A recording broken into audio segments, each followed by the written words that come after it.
Hey everyone, it's Charlotte from the Kia Hyundai channel, and today we're going to take a look at what's new for the 2025 Kia EV6 and what this facelift has to offer. Let's get into it.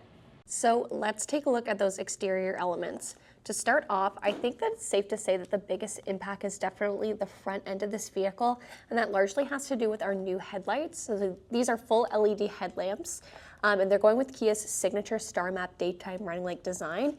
As you can see pretty clearly, I think it looks really good. It's definitely different than what we've seen before, but I like that it goes well with all of the other details that we have.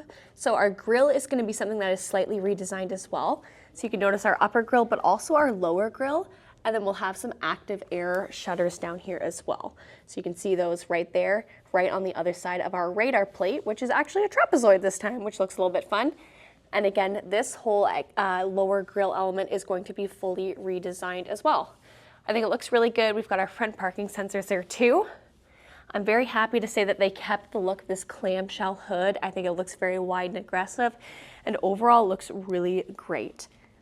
On the side, now the side profile of the vehicle is largely unchanged, and with that I mean it's unchanged. There's just going to be a couple different elements. So we have new wheel designs.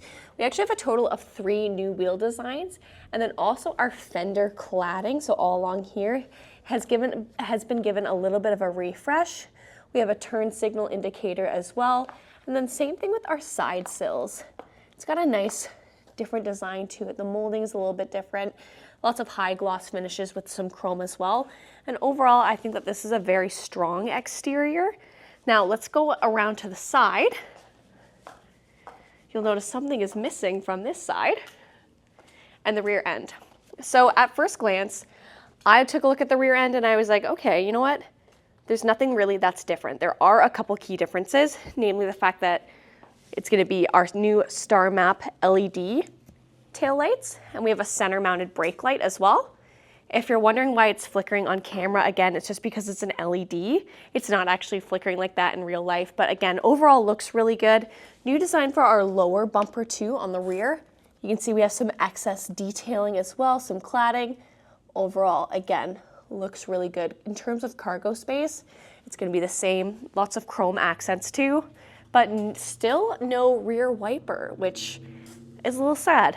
I would have liked to have seen one, but I'll be honest, my dad has been driving a EV6, a 2022 EV6 GT for probably at least 2 years, maybe a little over that now, and he has never had a problem in the winter with clearing that off, so that at least is a benefit.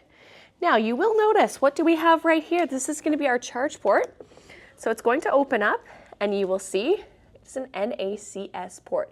So that's probably the biggest change on the exterior aside from the front end, but that's more so in terms of functionality, less in terms of styling. But I know a lot of people have been looking forward to this, and with this, with your Kia Connect, you're also going to be able to open up the charge port from your Kia Connect app instead of actually having to come out to the vehicle and doing it within proximity.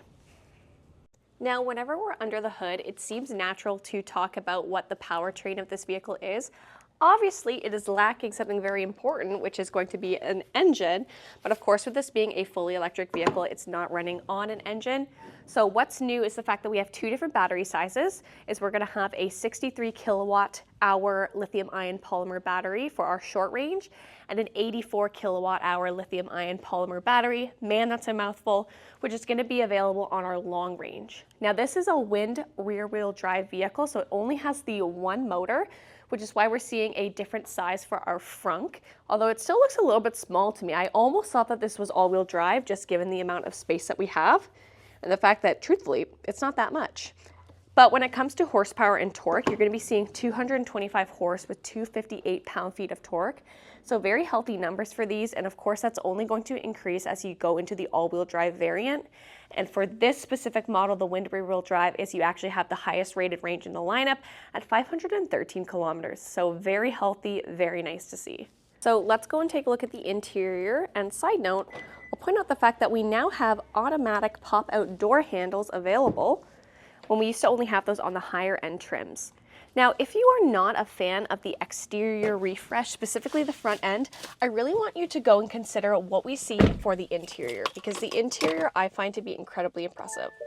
So some of the newer design elements, let's put that back into accessory mode, is going to be our steering wheel. So you can see that it is an off-centered logo. So new design for our steering wheel, and it's flat on the top and flat on the bottom. So very much a sporty feel. And having these notches taken out here allows us to really well see our power band and our range, but also our speedometer. So overall, again, this looks really good. And depending on the trim that you get, you actually have the option for a two-tone interior look and a very nice brown color. Also, behind me, you'll notice the fact that we have some new software and new changes. So dual 12.25-inch screens, looks fantastic. And again, that new software, and with it you are able to go and use your wireless Apple CarPlay and Android Auto when you go to your phone projection, which I think a lot of people are going to be happy about because this tends to be something that everyone wants to see. So very happy with the software choice. You'll also see how easy it is to use. We have our integrated navigation as well. Everything looks very good. In terms of design, we overall have a new design. You can see on the dash that we have almost like a cloth-like feel, or almost like a cloth-like texture, I'll say, although it is a plastic. So a new design here, which looks really good. And if you do have a trim that has ambient lighting, you are going to see it along the venting, and we'll see some new designs there as well. But again, that's only going to be on applicable models. Another note just about our display is that it actually has a slight curvature towards it. So I'm not too sure how well you can pick that up. But it's not the screens themselves that are curved, it's actually just the interface that's built into it that's angled towards the driver to make it a lot easier for you to see and help reduce glare with the sun too. We still have our same switchable infotainment and climate control cluster, but our center console looks a little bit different. And can you guys tell what the main difference is? The fact that there's no piano blacks. This is actually in a satin black finish material, and then again some more chrome detailing as well, which again, huge win in this department. Okay, so in addition to what I showed today, there are going to be some couple key differences as you move up in the trim lineup. However, I will point out one thing that is standard that I can't show because I can't really show it, but I will let you know that it is here. You guys were able to see the fact that we have the new software, which is called CCNC from Kia and Hyundai, which is what gives us that capacity for the wireless Apple CarPlay and these nice simplified graphics.